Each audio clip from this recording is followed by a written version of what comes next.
favor que eviten cualquier prejuicio que tengan contra la materia. Eso no les va a funcionar. Todo lo que hayan escuchado, bueno o malo, del módulo, olvídenlo. Realmente ustedes deben hacer su propia historia, ustedes deben de ponerse a estudiar y seguramente les va a ir bien. No hay ninguna consigna en absoluto para disminuir el número de alumnos. Al contrario, lo que queremos todos realmente es que tengamos la oportunidad de que todos aprueben. Eso es lo ideal. Entonces, lo más importante aquí es que se den cuenta que en la mayoría de las ocasiones lo que va a suceder es de que vamos a empezar viendo temas que van a ser sumamente repetitivos. Es decir, lo que vamos a ver ahorita en anatomía del cerebro 1, lo van a volver a ver en embriología, lo van a volver a ver en histología, va a ser muy repetitivo y conforme vayamos viendo los aspectos específicos de cada una de las regiones del cerebro, entonces en ese momento es cuando ya deben de conocer prácticamente sobre el tema.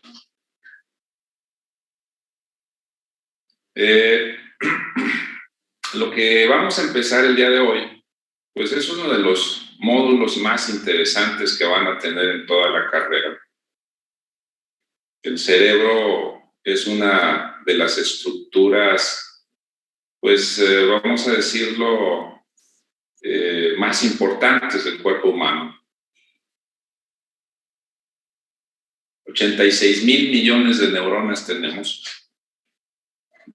de las cuales utilizamos prácticamente el 10%, los que las usamos, algunos utilizan menos neuronas.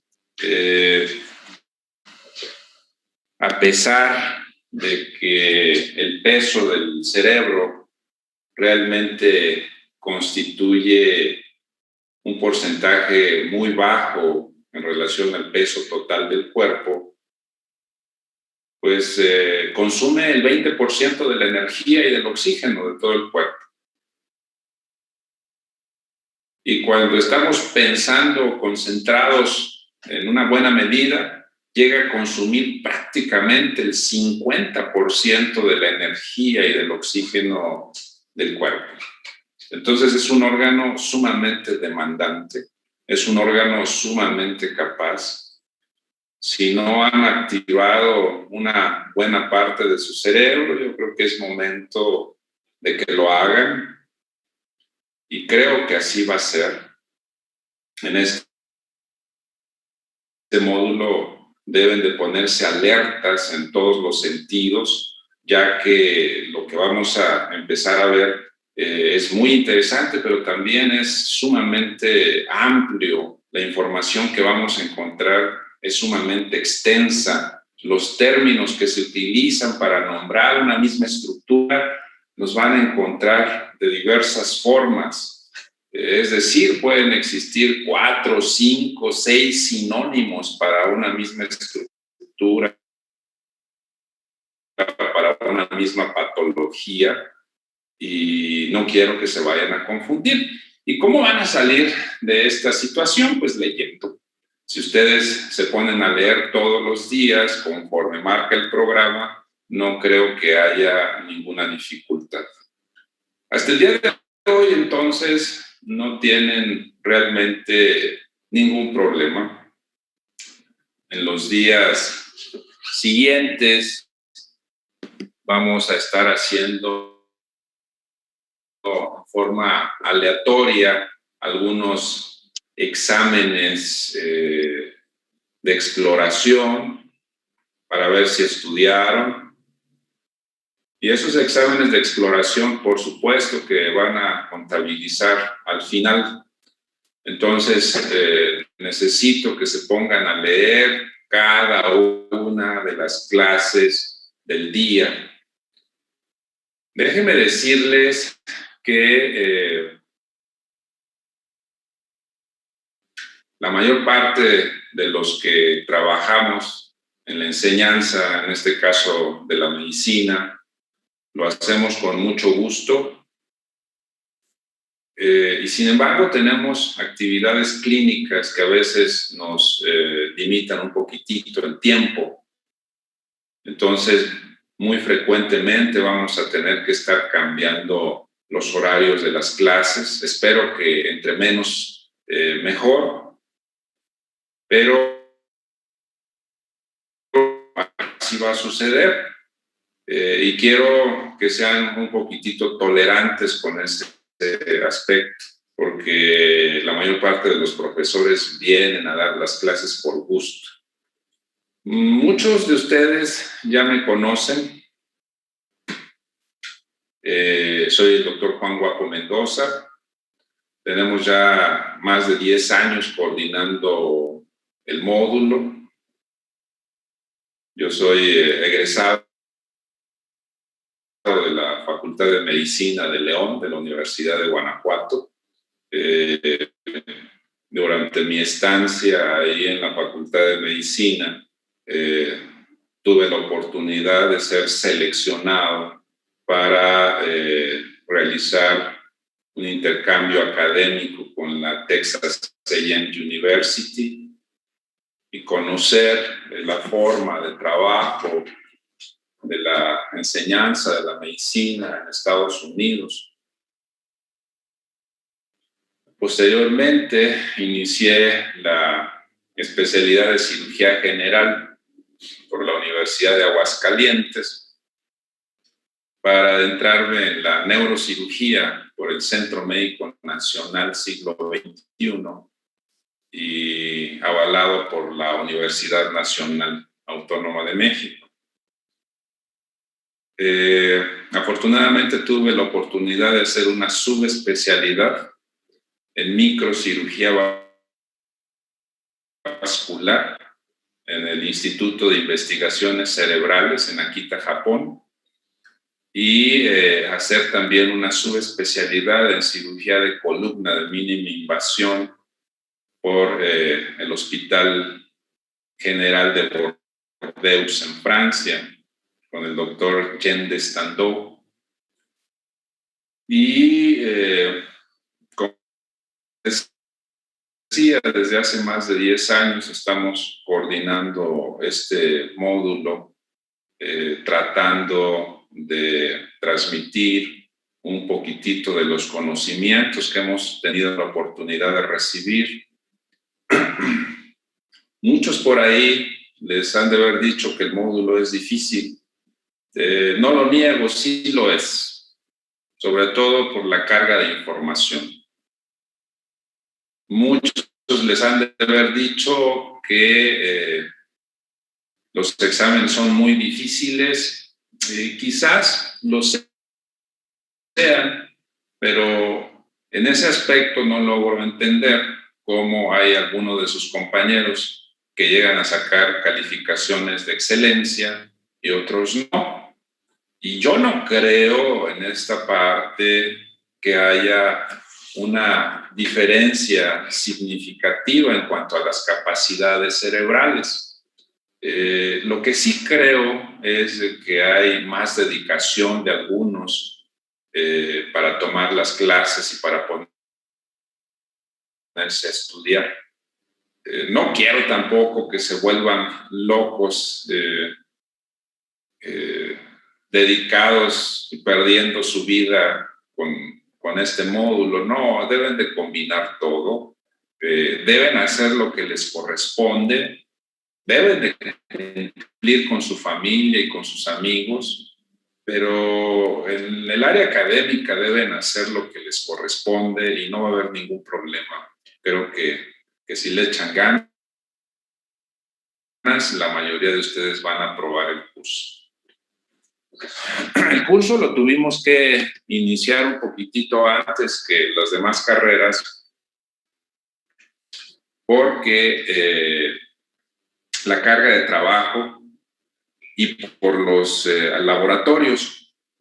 Teníamos contemplado iniciar en modo presencial combinado, es decir, la mitad del grupo en forma presencial, la otra mitad en forma virtual. Desafortunadamente tenemos todavía un problemita con las plataformas. Creo que esto se va a solucionar pronto y creo que a partir de principios de agosto vamos a hacerlo ya de esta forma semipresencial. Me agrada mucho que sea presencial. Es un poquito de más trabajo para nosotros el trasladarnos hasta la universidad, pero creo yo que si hay carreras que ameritan la forma presencial, una de ellas es precisamente medicina. No me agrada en lo absoluto que estén faltando a sus prácticas clínicas porque son cosas que no se van a volver a recuperar. No hay tiempo para repetirlas. Entonces, espero yo que pronto se normalice con la finalidad de que tengan la oportunidad de regresar a las aulas, al hospital, perdón, a practicar, a ver pacientes. A ustedes afortunadamente van iniciando, no les ha afectado demasiado, pero espero yo que pronto se acabe esta epidemia.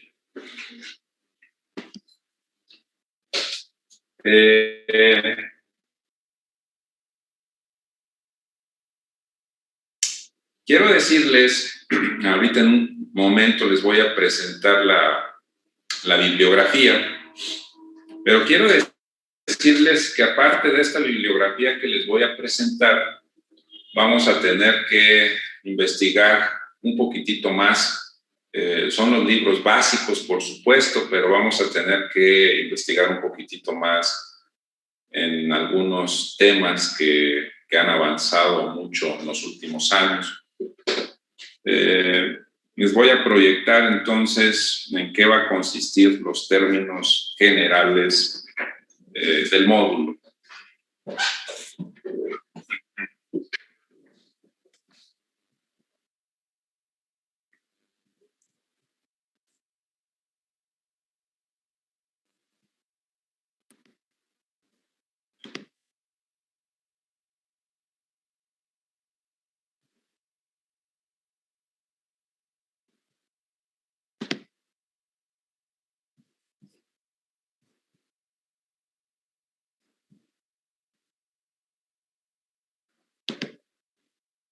¿Están viendo lo que estoy compartiendo ahorita?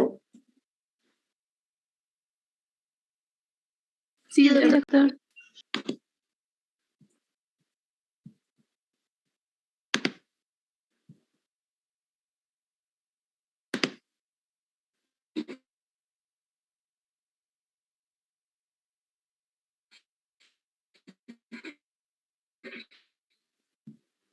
Sí. Si algo falla, me dicen. Si el sonido falla o algo, me avisan, por favor.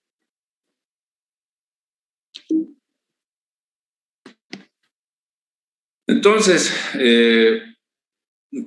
para este módulo vamos a ocupar que se presenten, que participen.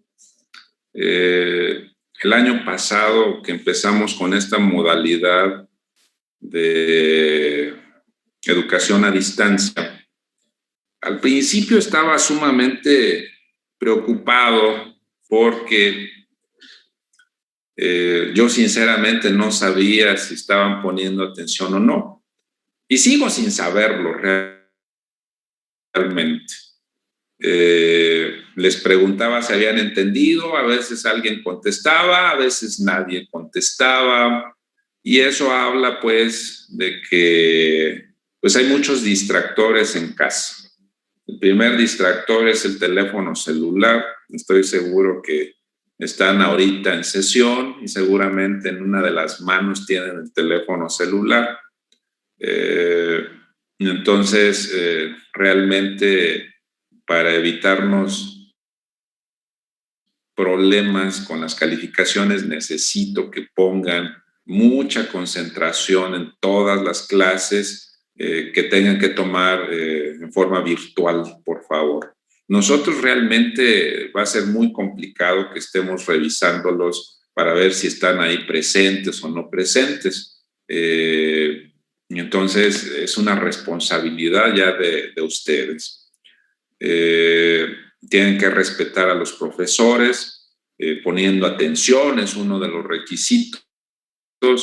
Tienen que ponerse a leer con anterioridad, es decir, cuando se presenten ustedes a clase o cuando estén tomando la clase en forma virtual, deben estar empapados ya con el tema, deben de recibir la clase y deben de preguntar las dudas que le quedaron. Si ustedes lo hacen así, realmente no van a tener ningún problema en aprender.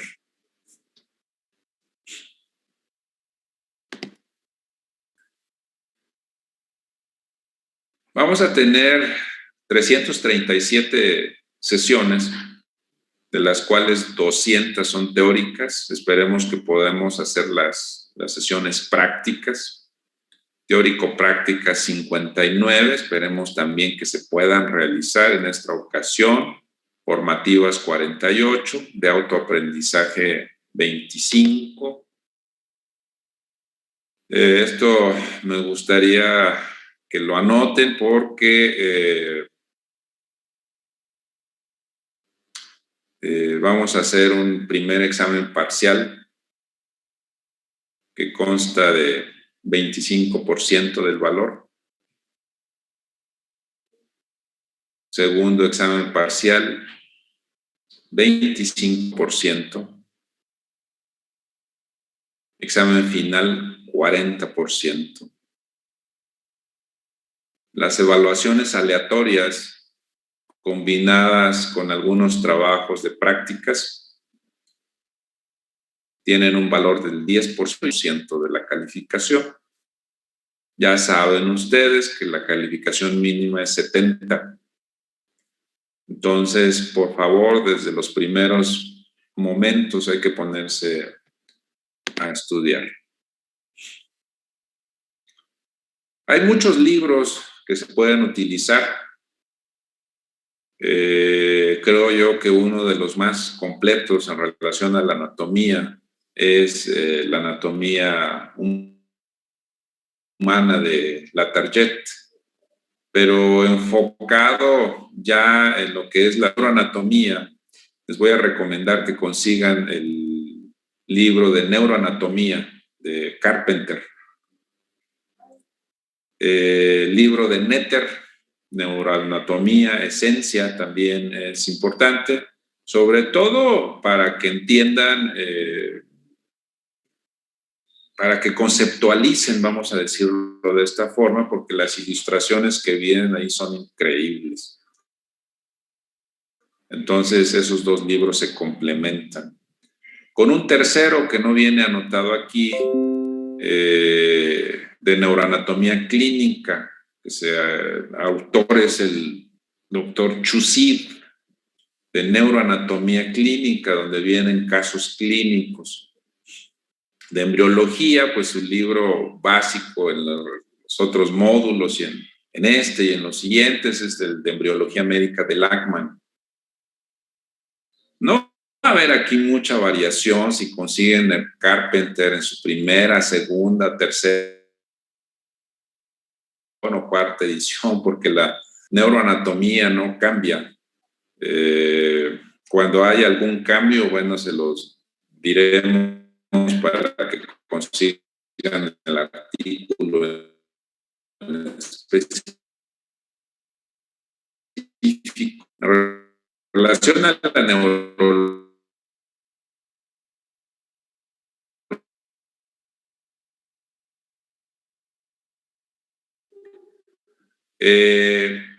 cuando lleguemos a la anatomía de los nervios craneales, vamos a tener que el libro de nervios craneales de Wilson Powells. también de la editorial Panamericana. Y en relación a la exploración neurológica, a la semiología neurológica, vamos a utilizar el libro Semiología del Sistema Nervioso de Fustinioni. Creo yo que es el más completo en relación a la semiología neurológica escrita en español. Por último, ustedes a lo mejor no lo saben, o a lo mejor sí lo saben, existe la Secretaría de Salud, una parte muy específica que se llama CENETEC. Ese CENETEC lo que hace es elaborar las guías de práctica clínica válidas en México. Entonces, hay guías de práctica clínica para muchas enfermedades. En el sistema nervioso no es la excepción. Entonces, desafortunadamente no hay guías de práctica clínica para todo, pero hay guías de práctica clínica para las enfermedades más comunes, como enfermedad de Parkinson, como esclerosis múltiple, esclerosis lateral, movimientos anormales, incluyendo la corea, crisis convulsivas, cefaleas, todas esas patologías más comunes, enfermedad vascular cerebral, tumores cerebrales, vienen en las guías de práctica clínica del gobierno mexicano. Esto no es reciente, esto ya tiene muchos años que se viene haciendo. Y de hecho, las guías de práctica clínica me gustaría que las lean cuando las haya para las patologías, porque de ahí, de estas guías de práctica clínica, vienen muchas de las preguntas, tanto para este examen como para el examen nacional de residencias. Entonces, les voy a pedir que exploren esta página y vean cuáles de las enfermedades que vamos a ver en este módulo las encuentran ahí y las puedan descargar en PDF y las puedan leer cuando así corresponda. ¿Alguna duda que tengan hasta aquí? No, doctor. No, doctor. No, doctor. Bueno, al igual que en otras áreas de la universidad, por ejemplo, los arquitectos, los que están estudiando arquitectura, pues empiezan a comprar su escritorio específico, su respirador que se llama, empiezan a comprar todos sus aditamentos para hacer sus planos y todo eso desde que empiezan la carrera. Pues ustedes, si se van a dedicar a la medicina, también deben de empezar a comprar, a conseguir sus equipos de exploración. Es un poquito complicado a veces llevarlos a los hospitales cuando les toque prácticas, porque como no tienen un locker donde dejar sus cosas, pues a veces se les pierden y no son cosas que cuesten, que sean baratas, son de hecho caras. Pero traten de comprar equipo de bolsillo que puedan cargar con suma facilidad, aparte del estetoscopio que ya les han de haber dicho en módulos previos. Vamos a ocupar específicamente para este módulo un martillo de reflejos. Vamos a ocupar un diapasón. Los diapasones se miden o los venden de acuerdo a las vibraciones por segundo. Si se recuerdan las clases de física, las vibraciones por segundo se llaman hertz o hercios o ciclos por segundo. Entonces, los que son más útiles son los diapasones de 256 o de 512 hertz. Cualquiera de los dos. Ahora hay otros con un sonido mucho más agudo, de 128 hertz. Cualquiera que consigan, pero si consiguen el de 256 o 512 es fabuloso. Y finalmente, un estuche de diagnóstico, así se llama, que incluye un oftalmoscopio y un otoscopio. Aquí en este caso muy específico, les voy a pedir, por favor, ese va a ser obligatorio porque va a haber una clase y una serie de prácticas específicas para ver fondo de ojo. Entonces, cuando se vea fondo de ojo, es una de las cosas que ustedes van a aprender aquí a hacerlo bien. Entonces, necesitan su estuche de diagnóstico. No quiero que compren el más caro. Quiero que compren uno básico que puedan cargar ustedes. Hay algunos que vienen en unas cajas muy grandes, muy bonitos, muy completos, pero son imprácticos para todo lo que van a hacer ustedes más adelante en sus prácticas clínicas, porque ni modo que carguen toda esa caja a los hospitales, la van a perder. Entonces hay unos estuches de diagnóstico precisamente que se llaman en estuche, que vienen en una bolsa de loneta, que pueden incluso cargarse aquí al cinturón como si fuera un teléfono celular. Esos son, yo creo, los que deberían de conseguir, para que no nada más los usen ahorita, sino los empiecen a utilizar cada vez que vean un paciente. En la exploración neurológica se utilizan además para la sensibilidad superficial y profunda. Se puede utilizar un algodón, se puede utilizar una aguja, que generalmente ya viene integrado al martillo de reflejos, ahí ya viene una aguja integrada. Se les pide en ciertas ocasiones que consigan unos tubos de ensayo. Esto no es obligatorio, pero es bueno si van a hacer la exploración neurológica completa, donde puedan poner agua fría y agua tibia, y así el paciente pueda diferenciar la sensibilidad superficial.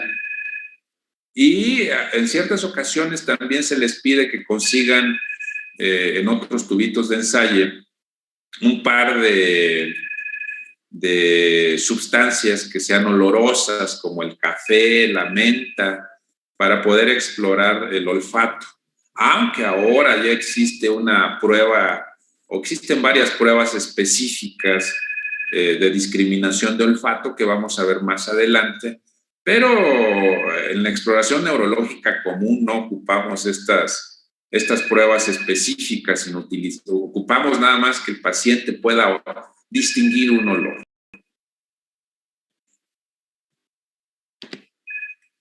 Bueno, estamos por terminar el tiempo de esta sesión. No sé si tengan alguna duda. Doctor, por Sí. ejemplo, para el martillo de reflejos, ¿hay como alguna, no sé, alguna marca que usted piense que es buena o que nos recomendaría comprar? No, ahí realmente cualquier marca es buena. No hay mayor problema. El chiste es de que lo sepan utilizar, pero eso ya lo veremos en las clases. Okay, gracias. No hay marcas de los estuches de diagnóstico, quizás sí los que tienen mayor reconocimiento son de una marca que se llama Welch Allyn. Pero realmente cualquier marca es buena. Pero repito, aunque hay unos muy caros, que son estuches muy completos, yo les recomiendo que compren unos de bolsillo, por favor. Porque no nada más quiero que los traigan a las clases. Cuando los vea allá en los hospitales, quiero que lo traigan para que lo usen. Y si se les acaban, para eso se compran otro.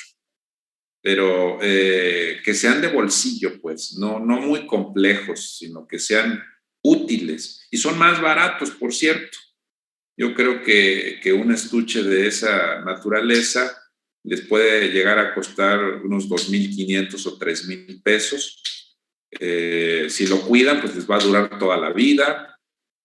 Pero hay unos muy completos que llegan a costar 20, 25,000 pesos. No creo que sea necesario que compren uno de ese precio. Well Challenge es la marca para el estuche de diagnóstico. Del martillo de reflejos no hay problema, del diapasón tampoco, del estetoscopio seguramente cuando lleguen a cardiología o a neumología les van a recomendar uno en específico. Aquí no lo vamos a usar en este módulo en forma específica, pero se los puse como ejemplo de que tienen que irse equipando poco a poco conforme vayan avanzando en la carrera. ¿Alguna otra duda? Doctor, el doctor Escalante nos había comentado que iban a hacer 3 parciales, entonces solo va a ser 2, van a ser 2, ¿y el final? ¿Cuántos parciales tienen en sus otros módulos? Sí, 2 y el final. 2 y el final, ¿cierto? Sí. ¿Y cómo se les facilitaría más a ustedes?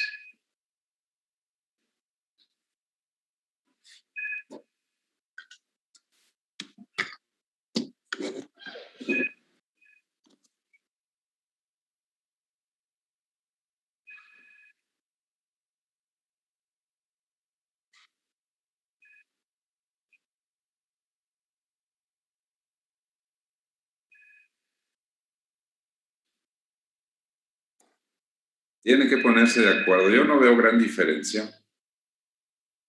Finalmente lo que se va a explorar y al final, en el examen final, pues viene de todo.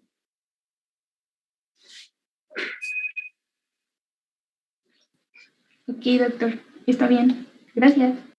Entonces vamos a ver, déjame revisar si hay tiempo en la planeación. De hecho, les mandaron el archivo de las sesiones, ¿cómo van a quedar? ¿Un archivo en Excel?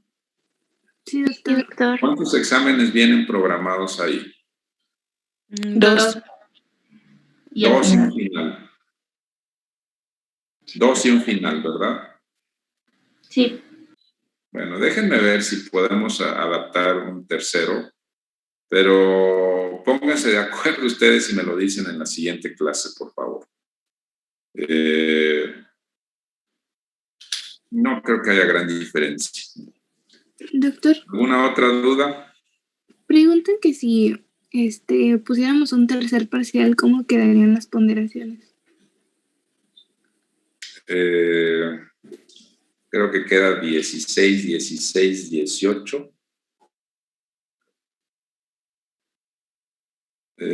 Se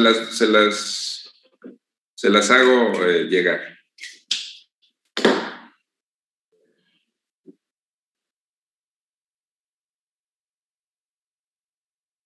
Bueno, déjenme ver si puedo adaptarlos entonces al módulo y ya les diría también cómo se pondera cada uno de los exámenes. ¿Sí? Ok, ¿sí? ¿Alguna duda más?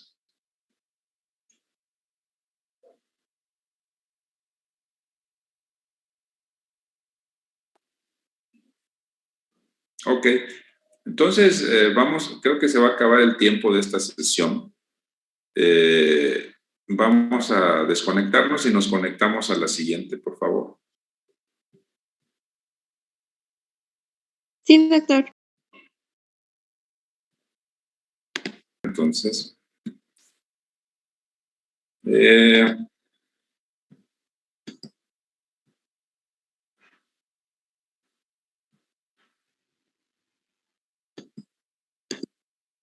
como les decía yo,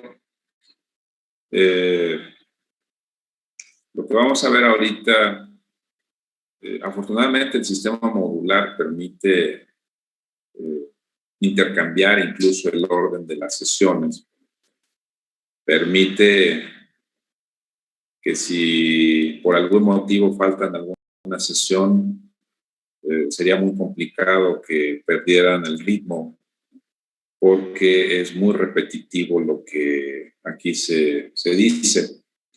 Claro está que si ustedes asisten a todas las sesiones y estudian todo lo que ahí se dice, pues van a tener mucho más oportunidad de aprender.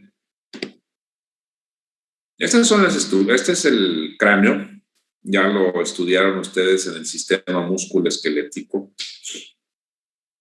Está formado por los huesos del cráneo, por los huesos de la cara, y entonces se forma la cavidad craneal donde se aloja el cerebro y todas sus estructuras.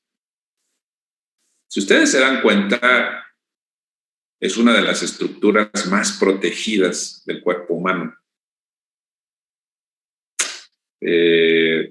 Nacemos y todos estos huesos al momento del nacimiento no están unidos, de hecho se traslapan al pasar por el canal del parto.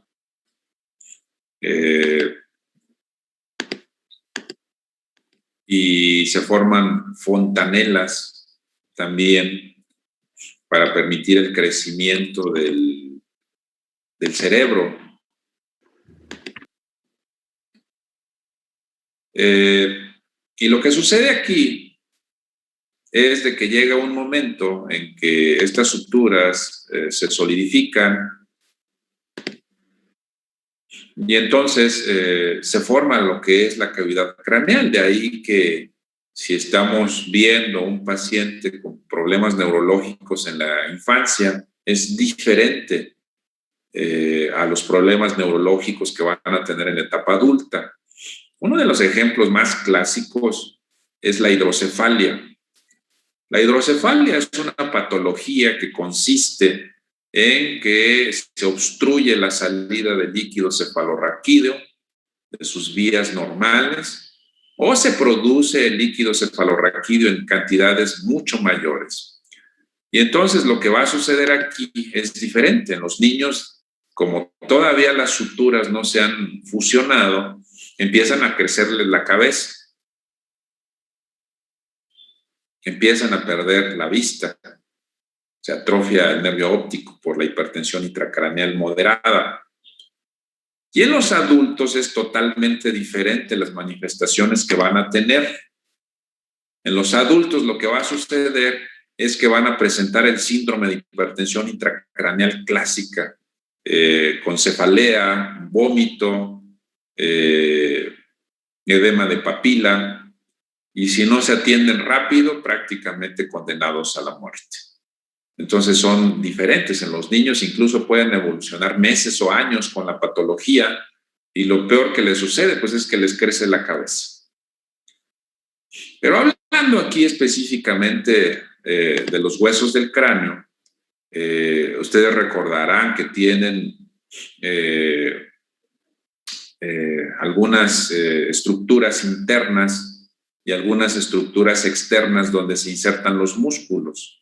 Bueno, pues en el interior del cráneo existen algunas prominencias óseas donde se van a insertar las cubiertas del cerebro.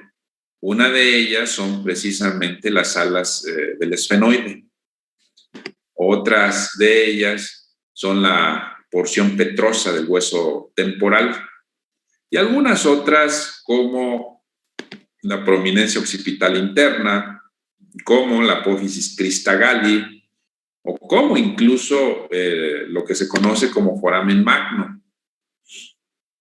Entonces, todas estas estructuras, todas estas prominencias óseas van a servir y se van a adaptar precisamente a las cubiertas del cerebro. Esto que estamos viendo aquí es precisamente la dura madre. La dura madre se adhiere específicamente al hueso, siguiendo prácticamente todas sus prominencias, y dentro de esa dura madre es donde se va a instalar lo que es el cerebro en sí. Entonces, tenemos en la cabeza la piel, tenemos posteriormente los huesos del cráneo y tenemos la cubierta del cerebro leptomeninge, que es la dura madre. Tenemos otras cubiertas, pero lo que les quiero dar a entender es que es una estructura sumamente protegida, tanto físicamente como químicamente. La protección química que tiene el cerebro se llama barrera hematoencefálica. Y eso significa que la mayor parte de las bacterias, la mayor parte de las sustancias nocivas, es muy, muy difícil que lleguen al cerebro, precisamente por esa barrera hematoencefálica. Este es un acercamiento de los orificios que se aprecian ahí a nivel cerebral y todos adheridos a la cubierta del cerebro. Entonces, las cubiertas del cerebro las vamos a dividir en dos grupos, lo que se conoce como paquimeninges, lo que se conoce como leptomeninges. La duramadre es la representante más importante de la paquimeninge o meninge dura, ese es la traducción. En el cráneo está formada por dos capas. La capa externa que se adhiere al hueso se llama capa perióstica. Y ahí es donde se encuentran los vasos sanguíneos que irrigan a la dura madre. Se encuentran los nervios, específicamente el nervio trigémino. Déjenme decirles al margen de todo esto que todo el cuerpo prácticamente tiene terminaciones sensitivas para el dolor. La piel, los huesos, en este caso la dura madre, pero el cerebro en sí no lo tiene. Es decir, podemos operar despiertos de tumores cerebrales porque el cerebro no tiene terminaciones para el dolor. Entonces podemos realmente tocar el cerebro sin ocasionar ningún dolor. El dolor realmente proviene de estructuras como el hueso, como la capa perióstica de la dura madre. Hay una capa más interna que se llama capa meningea. Esta capa meningea está formada por células planas, forma las divisiones en ciertas zonas del cerebro que se llaman tabiques. Si se pliega en conjunto con la capa externa perióstica, forma unas venas muy grandes y muy importantes en el cerebro que se llaman senos venosos. Que sepan que estas dos capas craneal sale del cráneo esta dura madre, prácticamente nada más vamos a tener una sola capa. Es decir, a nivel de la médula espinal vamos a tener nada más la capa interna o meninge, ahí no va a haber dos capas, solamente una capa. En esta zona es asiento también de patologías, como son los hematomas epidurales o hematomas subdurales, y se refiere específicamente epidurales si están encima de la dura madre o subdurales si están por debajo de esta. Los repliegues que les decía que hace la dura madre, más importantes en la línea media, son la hoz del cerebro, la tienda del cerebelo que divide la cavidad craneal en una cavidad supratentorial o infratentorial relacionado precisamente a la tienda del cerebelo. Hay una estructura intermedia también en el cerebelo que se llama hoz del cerebelo y hay una estructura central también que divide la hipófisis que se llama diafragma celar o diafragma cela. Les comentaba la capa perióstica como la capa meningia llega a un punto donde se separan. Y esa separación forma precisamente los senos venosos. Los vamos a ver, claro, va a haber una clase muy específica para ver el sistema vascular, tanto arterial como venoso, pero desde ahorita les comento que los senos venosos más importantes del cerebro son el seno longitudinal superior, el seno transverso, seno longitudinal inferior, seno recto, etcétera, etcétera. Esta es una representación, vemos acá la piel cabelluda, vemos el hueso, vemos en esta zona donde está el cursor las dos capas de la dura madre, la capa perióstica y la capa meningia. Y vemos esta división, cuando se separan estas dos capas, es donde se forman precisamente los senos venosos. La duramadre espinal, como les mencionaba, no tiene dos capas, tiene una sola capa, la capa meningia, de hecho. Y se extiende desde el foramen magno hasta el nivel de la segunda vértebra sacra, y a partir de ahí se condensa en una pieza de ligamento. Y esto sirve para sostener a la médula en conjunto con otras estructuras que se llaman ligamentos dentados. Esta es una representación de un corte, una sección de la médula espinal con sus raíces nerviosas, y vemos cómo específicamente la duramadre tiene una sola capa. Esta es otra representación, esta obtenida del libro de Netter, específicamente para ver aquí, y se llaman, no de diente humano, más bien de diente de tiburón. Este es el repliegue que separa la cavidad craneal en supratentorial e infratentorial, se llama tentorio precisamente, o tienda del cerebelo. Y esta se va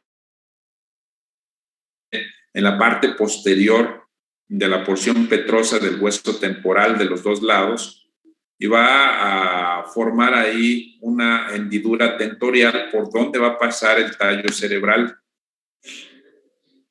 Esta imagen muestra en el cerebro completo donde se encuentra precisamente la tienda del cerebelo. Y en la parte posterior se adhiere específicamente a la línea occipital interna. Este es la hoz del cerebro.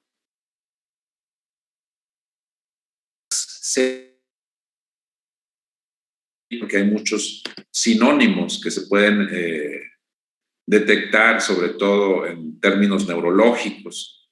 La apófisis cristagalli, donde se inserta precisamente en su porción anterior la hoz del cerebro.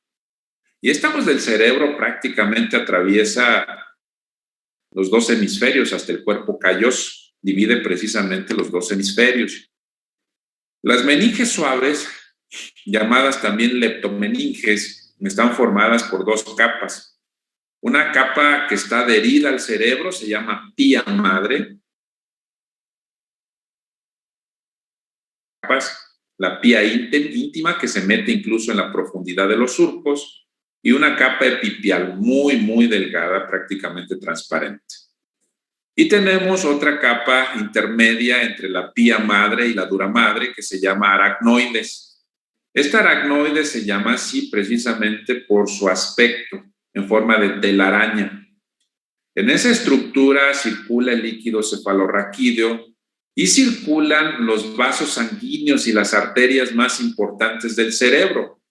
Y sin embargo, no se vayan a confundir, a pesar de que ahí circulan las arterias más importantes del cerebro, estas arterias no le dan irrigación a la aracnoides. La aracnoide se considera una capa avascular, pero no porque no contenga las arterias, sino porque la capa en sí no está irrigada. Ahí pasan las arterias, pero la capa en sí no está irrigada. No quiero que se vayan a...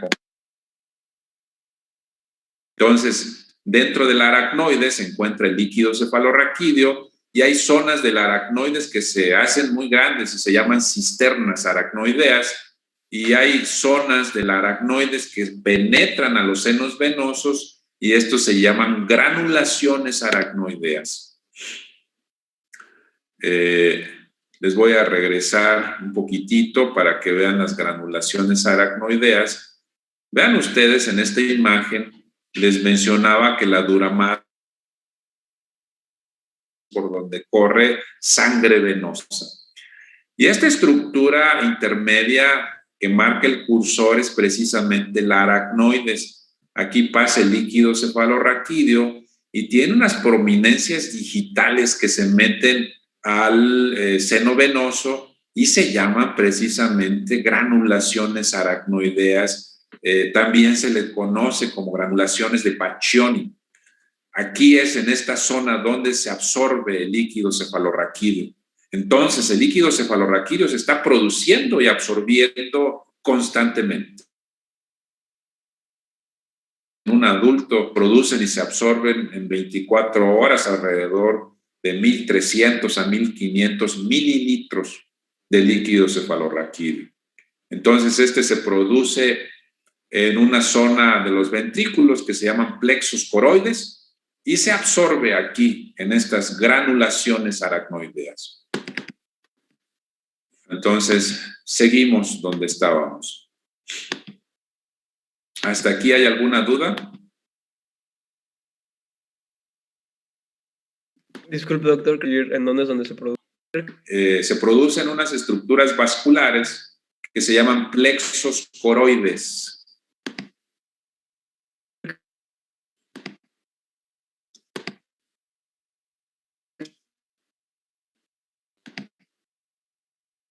Estas son las cisternas, es una representación, este es el tallo cerebral.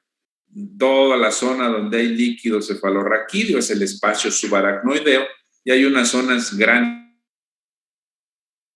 de hacerse grandes desde el punto de vista anatómico, cambian de nombre y se llaman cisternas y se llaman de acuerdo a las estructuras anatómicas que se encuentren.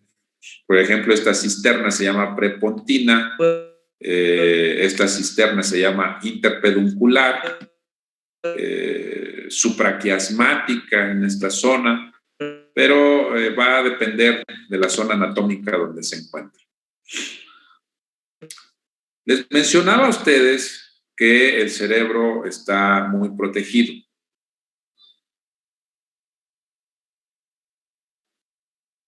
Protegido por las capas cerebrales y protegido químicamente por algo que se conoce como barrera hematoencefálica. Esta barrera hematoencefálica, quiero que lo entiendan desde ahora, no es una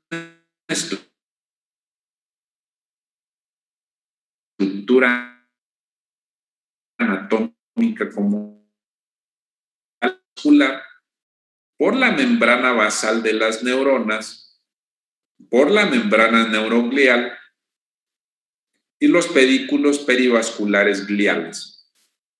De tal suerte que todas estas membranas, entre las estructuras vasculares y permiten que pasen la mayoría de las sustancias. Algunas pasan desafortunadamente, como el alcohol. Consumimos alcohol, por ejemplo, y este atraviesa la barrera hematoencefálica y por eso empezamos a tener alteraciones cerebrales importantes. Pero las bacterias es complicadísimo que pasen. Cuando atraviesan esto es porque rompimos la barrera hematoencefálica de alguna forma. Muchos antibióticos no logran atravesar la barrera hematoencefálica. Muchas sustancias químicas no la logran atravesar. Entonces es una zona de protección funcional encefálica. Este es un corte del cerebro. Vean ustedes Esto es para mostrar la pía madre, su capa pía íntima, que se introduce a la profundidad de los surcos. Vean ustedes aquí donde marca el cursor. Y esta es la capa de la aracnoides. Vean ustedes todas las arterias que tienen, pero estas arterias pasan únicamente por la aracnoides, pero no irrigan a la aracnoides en sí. Entonces, el concepto de que la aracnoides es avascular no se refiere a que no hay vasos sanguíneos, se refiere a que la aracnoides es algo inerte prácticamente. Esta es la capa epipial. La capa pía íntima penetra la profundidad de los surcos y la capa epipial se va en la superficial. Aquí vean cómo brilla nada más. Esta es una representación. Se abre el cráneo, se abre la dura madre, las capas suaves de la cubierta cerebral.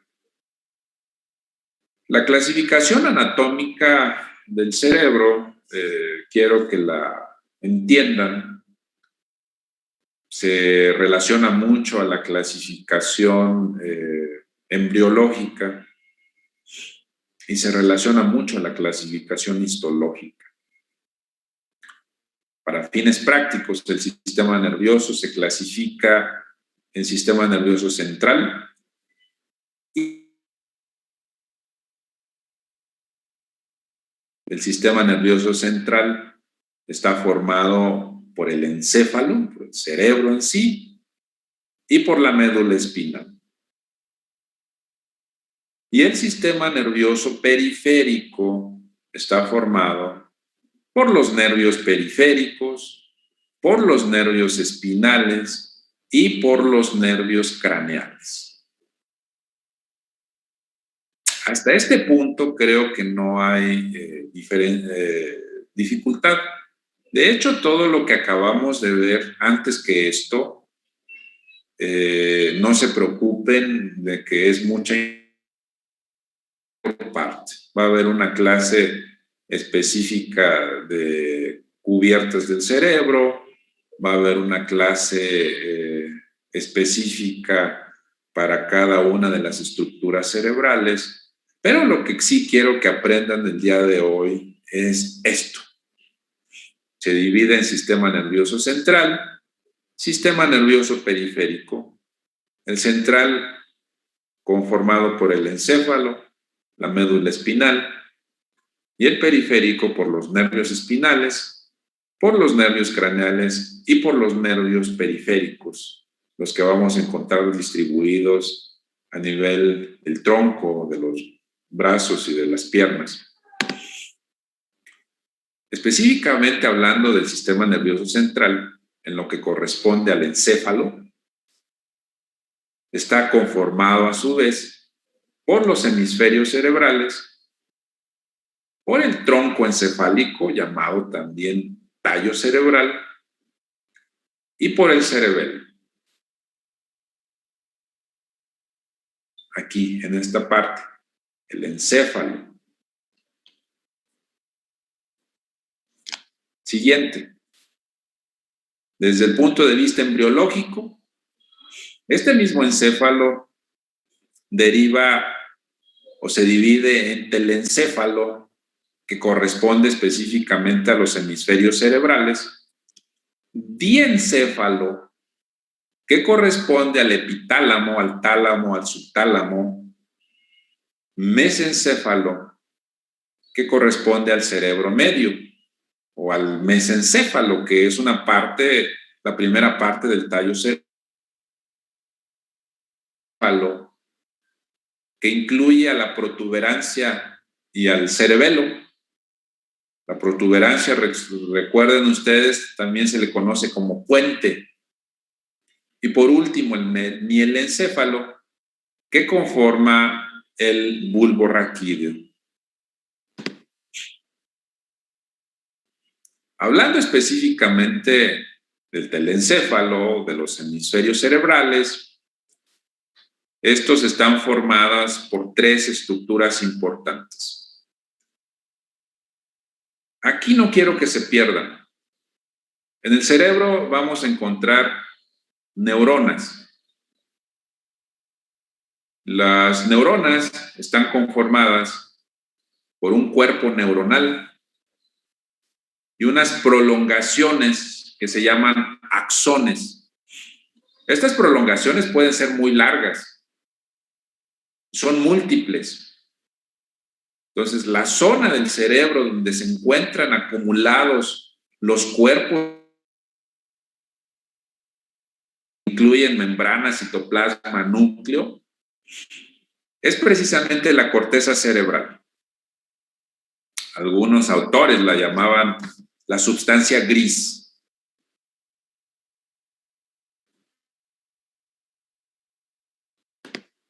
La otra parte del cerebro, conformada por los axones, las prolongaciones de las neuronas, forman la sustancia blanca. Y dentro de esta sustancia blanca hay otros grupos de neuronas que se llaman núcleos grises centrales, que se encargan sobre todo del control del movimiento fino, no nos permiten temblar. Cuando se presentan estos temblores es porque hay una afección de estos núcleos grises centrales, y todas las patologías derivadas como la corea, de Sydenham, de Huntington, la enfermedad de Parkinson, etcétera, etcétera. Entonces, corteza cerebral, neuronas, sustancia blanca, prolongaciones neuronales, núcleos grises centrales, neuronas embebidas dentro de la sustancia blanca. Si lográsemos medir toda la corteza cerebral, se calcula que tendría aproximadamente 0.76 metros cuadrados de superficie. Si la lográsemos extender, solamente 1/3 de esta superficie es libre, la mayor parte se introduce en estructuras que se llaman surcos o cisuras. La corteza cerebral es más gruesa en la parte superior, 1.5 a 4.5 milímetros, es más delgada en la profundidad de los surcos. Esta es una estimación inicial de hace 10 años de que había 4,000 millones de neuronas. Cálculos más recientes mencionan prácticamente alrededor de 80,000 millones de neuronas. Recordar que el peso del cerebro no corresponde con la inteligencia. Normalmente en el hombre pesa más, en la mujer pesa menos. El cerebro de Albert Einstein, por ejemplo, pesaba menos que el promedio, y sin embargo, la cantidad de neuronas por gramo que existían que la del promedio de la población. Entonces, el peso del cerebro en sí no determina la inteligencia.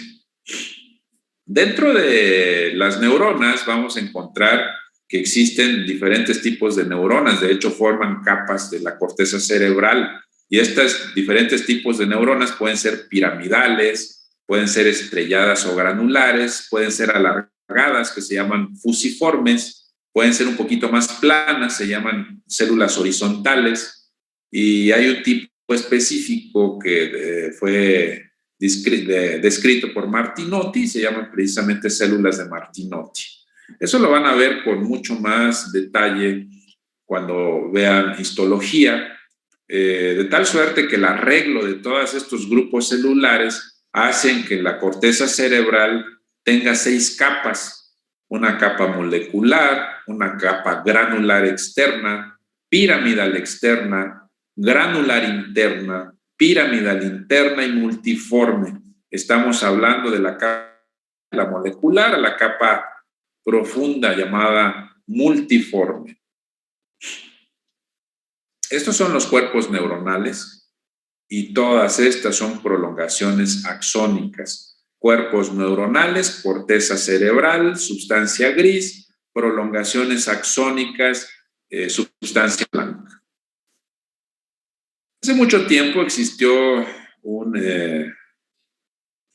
médico, histólogo, de nombre Corbinian Brodmann, que se aplicó a analizar el cerebro, específicamente la corteza cerebral, para ver las características de las células. Y se adentró un poquitito más estimulando las diferentes zonas, pero más por clasificación histológica, y descubrió que había 52 zonas corticales. Fue muy criticado inicialmente porque dentro de estas 52 zonas corticales utilizó prácticamente cerebros de chimpancé. Entonces, de ahí que la mayor parte de estas zonas corticales las van a encontrar en el ser humano, pero algunas no son propiamente de la corteza humana, sino más de chimpancé. Entonces, si analizamos la corteza cerebral, todas estas zonas son las que describió Brodmann y hoy por hoy siguen utilizándose, sobre todo ciertas zonas, la zona motora, la zona sensitiva, la zona del lenguaje, la zona de la audición, la zona de la vista, como vamos a ver a continuación. Esta lista quiero que se la aprendan y sin embargo no tengan mucho pendiente el día de hoy, porque conforme vayamos viendo cada una de las estructuras cerebrales, vamos a ir describiendo también las áreas de Brodmann. Si vemos lóbulo frontal, vamos a ver las áreas de Brodmann que ahí se encuentran. Si vemos lóbulo temporal, occipital, igual va a suceder, pero sí quisiera que de todas formas las tuvieran en consideración, las fueran haciendo una lista para que no se pierdan mucho, por favor. Entonces, aquí están numeradas y están arregladas en forma ascendente, pero eso no tiene absolutamente nada que ver ya con la distribución anatómica, porque anatómicamente van a encontrarlas totalmente desordenadas. Pero aquí se las acomodé de forma ascendente. No se vayan a confundir porque no van a encontrar el área 49, 50 y 51. Si buscan en sus libros de anatomía humana, no van a encontrar estas áreas, porque estas áreas, repito, eran específicas de los cerebros de chimpancé. Muy bien, entonces, el encéfalo ya habíamos visto en qué consistía. La sustancia blanca son formadas por prolongaciones axónicas y estas a su vez forman fibras de proyección, fibras de asociación y fibras comisurales. Todas las neuronas se conectan unas con otras. Las fibras de proyección más importantes es la corona radiada, la cápsula interna y el tronco encefálico. Entonces hay fibras que van, por ejemplo, del área motora hasta la punta de los dedos de las extremidades superiores e inferiores. Y estos son fibras de proyección sumamente grandes. Quiero decirles que se va a terminar el tiempo de Zoom, entonces vamos a salirnos y vamos a conectarnos otra vez, ya casi terminamos. Sí, yo creo que sí. Vamos a ver si nos permite.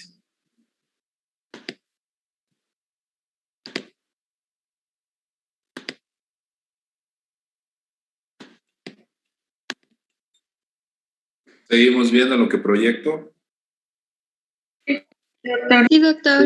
Entonces, estamos viendo la sustancia blanca, estamos viendo las fibras de proyección Y las fibras de proyección, les mencionaba, son la corona radiada, la cápsula interna, el tronco encefálico, incluso los haces descendentes a nivel de médula espinal.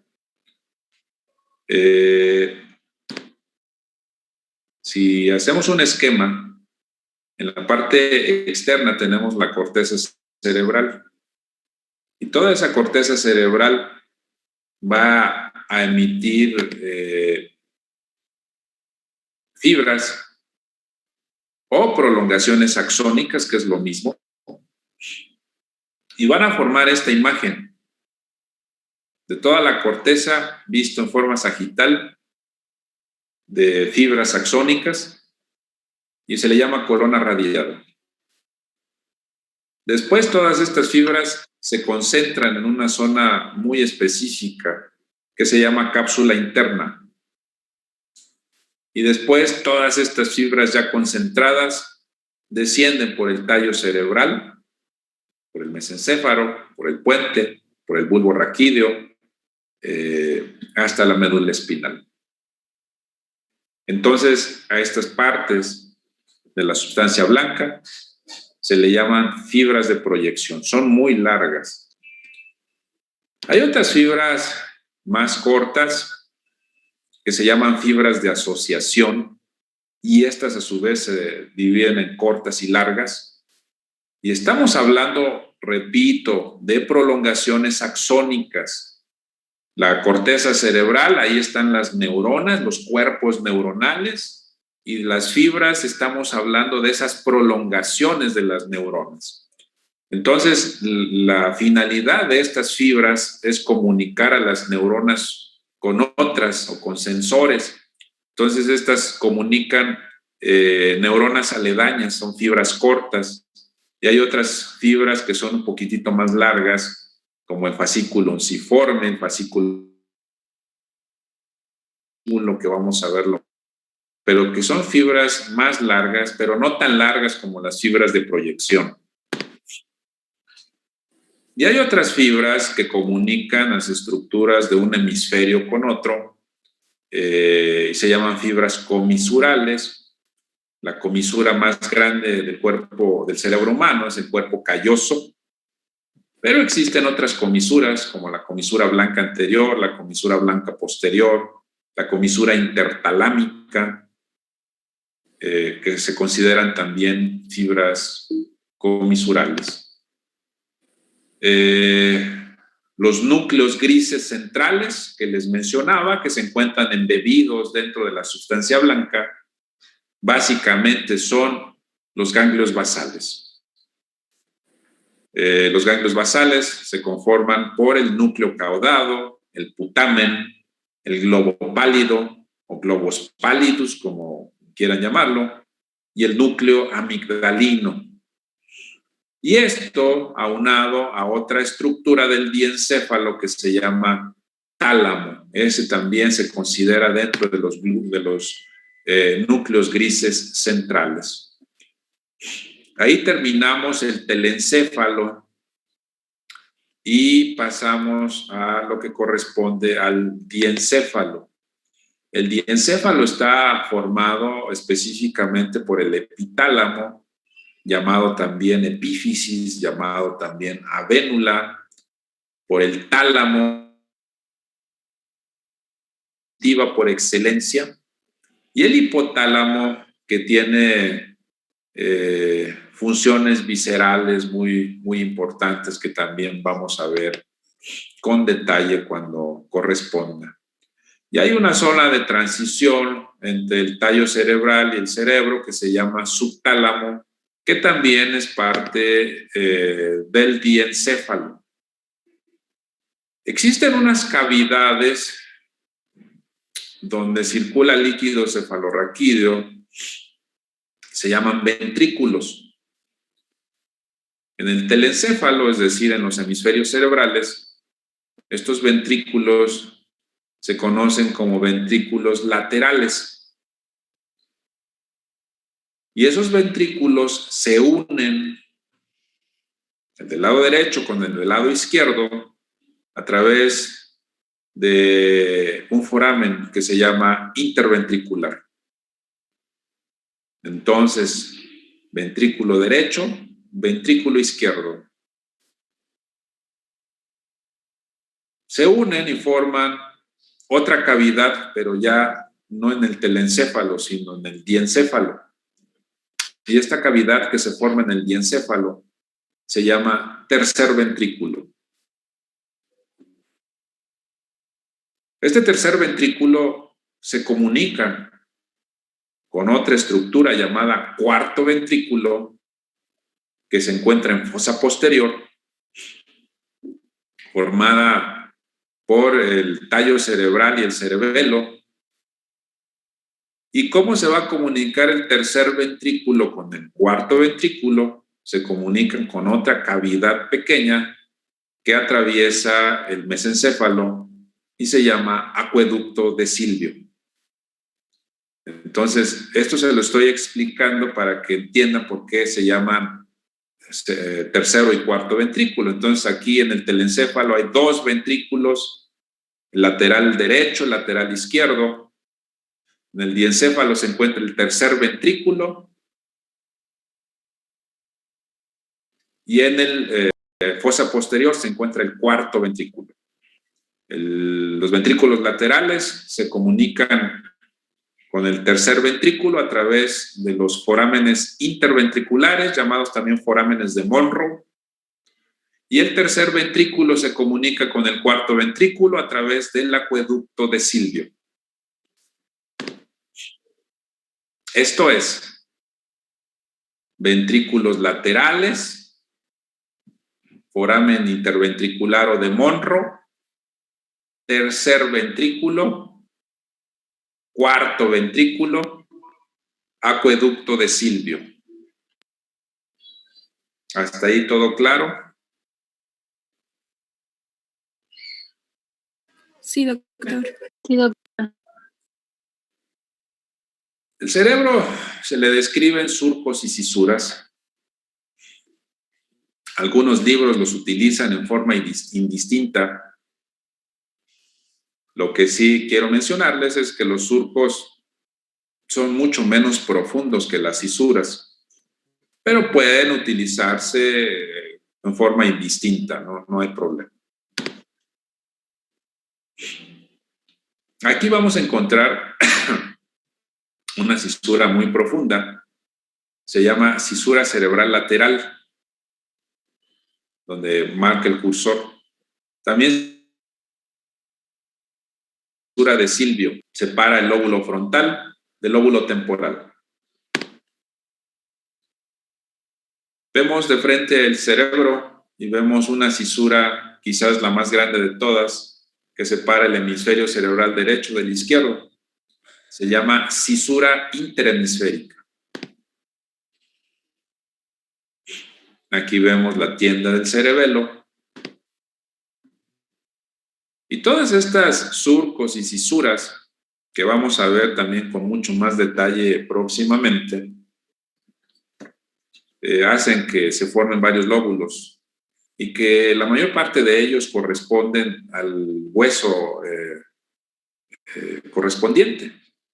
Lóbulo frontal, lóbulo parietal, lóbulo temporal, lóbulo occipital. Si separamos el lóbulo frontal y el temporal, vamos a encontrar en la profundidad la ínsula de Reil, entonces se conoce como el lóbulo insular. Y algunos libros van a encontrar la formación del lóbulo límbico, pero el lóbulo límbico, sistema límbico, no es una estructura anatómicamente conformada como el resto, sino el lóbulo límbico va a tomar parte del frontal, parte del temporal, parte del parietal, pero eso lo vamos a ver con mucho más detalle. Les pido entonces que hasta ahorita se den cuenta de que existe frontal, parietal, temporal, occipital e insular. Y dejamos un poquitito atrás el lóbulo límbico, que lo vamos a analizar con mucho más cuidado. Y que tiene mucha repercusión, sobre todo en patología psiquiátrica. Cisura de Silvio, ya les había mencionado, cisura cerebral lateral, surco central, llamado también surco de Rolando. Hacia adelante de este surco de Rolando y por encima de la cisura de Silvio se encuentra el lóbulo frontal, hacia abajo el lóbulo temporal. Posterior al surco de Rolando se encuentra el lóbulo parietal y no hay una separación específica entre el parietal y el occipital, sino es una línea imaginaria que va entre esta zona que se llama escotadura preoccipital y la prolongación de la cisura parieto-occipital. Entonces, en esta zona se encontraría la división entre parietal y occipital. A esto me refería. Por la parte interna, lóbulo frontal, la prolongación del surco de Rolando, surco cerebral central, la cisura parieto-occipital, que no se alcanza a ver en la cara externa en forma total, y aquí se divide en frontal, parietal y occipital. De una vez aprovechamos para ver esta estructura, que es las fibras comisurales, que es el cuerpo calloso específicamente, y esta estructura central aquí, que es el tálamo. ¿Alguna duda?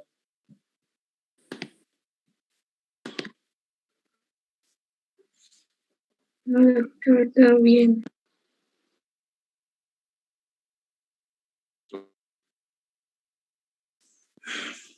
Bueno. Yo sí tengo una duda, doctor. Dime. ¿El núcleo lenticular es parte de los ganglios basales? Sí. ¿Sí? Ok, Sí. gracias. Este es un panorama general del sistema nervioso. No se asusten, léanlo. Lo vamos a revisar con mucho detalle cada una de sus partes, pero ahorita me interesa que comprendan el panorama general. Hace muchos años, cuando era yo estudiante de medicina, a uno de mis compañeros se le ocurrió comprar una grabadora. En aquel entonces no había todas las herramientas tecnológicas que tenemos ahora, ¿no? Se le ocurrió comprar una grabadora. ¿Para qué? Para grabar las clases, para grabar lo que el profesor decía. Inicialmente me pareció una buena idea a mí. Y después de varias semanas de ahorrar, me compré una grabadora. ¿Y saben para qué me sirvió? Para nada. Porque es dificilísimo que te presentes a una clase de 1 hora o a 5 clases en un día de 1 hora, son 5 horas, y que luego te pongas a escuchar otras 5 horas como para ver qué no entendiste. Serán 10 horas del día, imposible, ¿no? Imposible hacerlo. Lo mismo les digo ahorita con estas herramientas que ya contamos. Pueden grabar la clase incluso, pero eso no quiero que les quite realmente el tiempo de sí.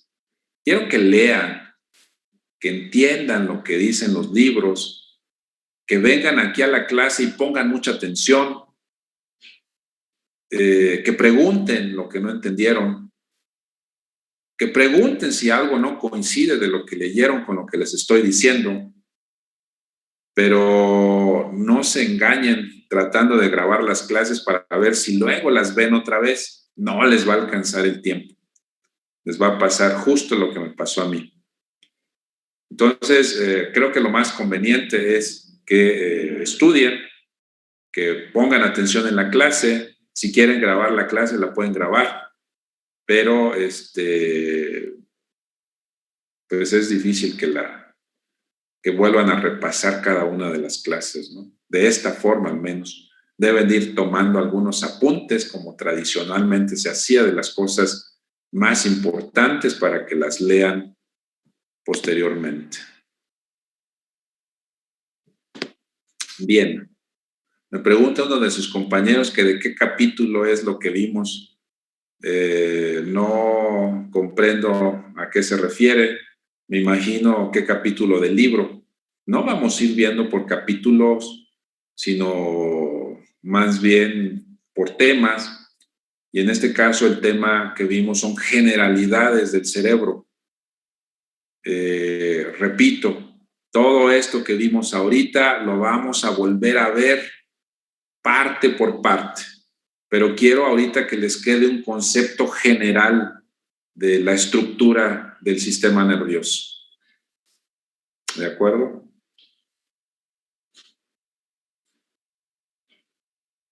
¿Alguna duda más? Yo, doctor. Sí. Bueno, en las partes de la pia madre, la íntima era la que estaba metida en los surcos, pero la externa, ¿cuál era? La capa epipial. Epipial. Esa no se mete a los surcos, ese va incluso cubriendo a los surcos, en la superficie del cerebro, pero cubriendo a los surcos. Es prácticamente transparente. Ok, muchas gracias. ¿Alguna duda más?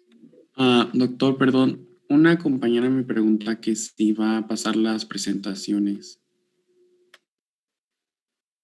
¿Cómo? Sí, o sea que las presentaciones que usted nos presente vaya en la clase, nos las va a compartir. Volvemos a lo mismo, les comento que pueden grabarlas, pero me gustaría más que leyeran. Y las presentaciones, cuando ustedes han dado clase, ¿verdad? ¿Les han puesto a dar clase? ¿O no? Pues sí, de cierta manera sí, bueno, a algunos les tocó en algún momento dar alguna clase. Bueno, a lo mejor aquí o en preparatoria les tocó dar clase. Entonces, cuando hacen ustedes una presentación en PowerPoint o en Keynote o donde sea, lo que ponen ustedes ahí en las diapositivas es una guía para lo que están hablando. Si ustedes saturan de cosas ahí las diapositivas como para tratar de explicar con diapositivas, pues van a dormir nada más a sus oyentes. Entonces, igual, las presentaciones, al menos en mi caso, son una guía para lo que les voy a hablar. Y a lo mejor en las presentaciones no viene toda la información que yo les estoy dando. De ahí, pues, de que no quiero que con una presentación piensen que van a sustituir leer los libros. A eso me refiero específicamente. Entonces, pues no considero que sea necesario que las tengan. Más bien, les pido que pongan mucha atención. ¿De acuerdo? Sí, doctor, muchas gracias.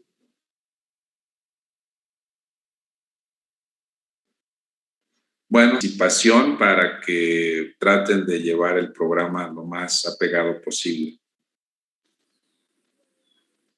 Sí, doctor. Gracias, hasta luego, que tengan bonito día. Igualmente. Gracias, igualmente. Gracias. Gracias, Doc.